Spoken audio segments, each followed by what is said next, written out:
It stretches for 2,300 kilometres along Australia's eastern seaboard and covers an area the size of Italy. It's taken thousands of years for the coral to form beneath these pristine blue waters, giving the reef an extraordinary variety of colours and shapes. But the ravages of modern man have also placed it under threat.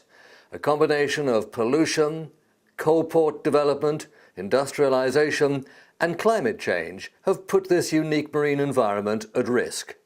Greenpeace's position has been consistently that we think an in danger listing is justified because the Great Barrier Reef is physically in danger. It's lost 50% of its coral over the last 30 years, and the majority of indicators of its outstanding universal value are in decline.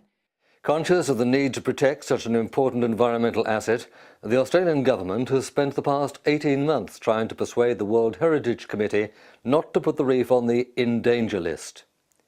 It's spending $200 million on improving water quality and has banned the dumping of dredge spoil. We've actually done a heck of a lot as a nation. The government response has been far larger in 2014-15 than, for instance, our first Outlook report in 2009. A massive response from the Australian government and the Queensland government. Not only have they made very bold long-term plans and commitments and with backing of funding, but they've already acted on things like the concerns about ports.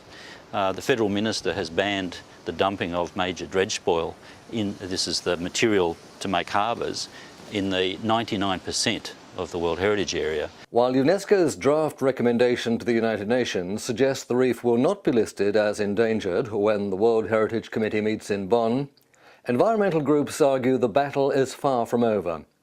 Greenpeace says Australia is now on notice to deliver on its pledge to protect the reef for the future. The Australian government has been spinning the facts about the Great Barrier Reef to UNESCO. They've been on an unprecedentedly energetic crusade to convince UNESCO that the reef is fine and that what the government is doing is enough to protect it. But what we say is there are sort of two stories here. The Australian government is trying to tell the world that they're doing everything they possibly can to save the Great Barrier Reef.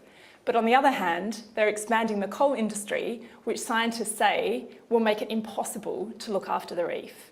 For now, Australia's incredible political will at both levels of government and the actions they're taking and the honesty in reporting is I think, an important factor for staying off that list.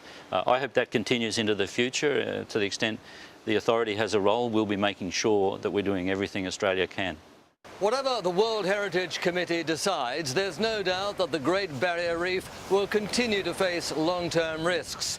The challenge facing Australia is how to preserve such a unique marine environment for generations to come.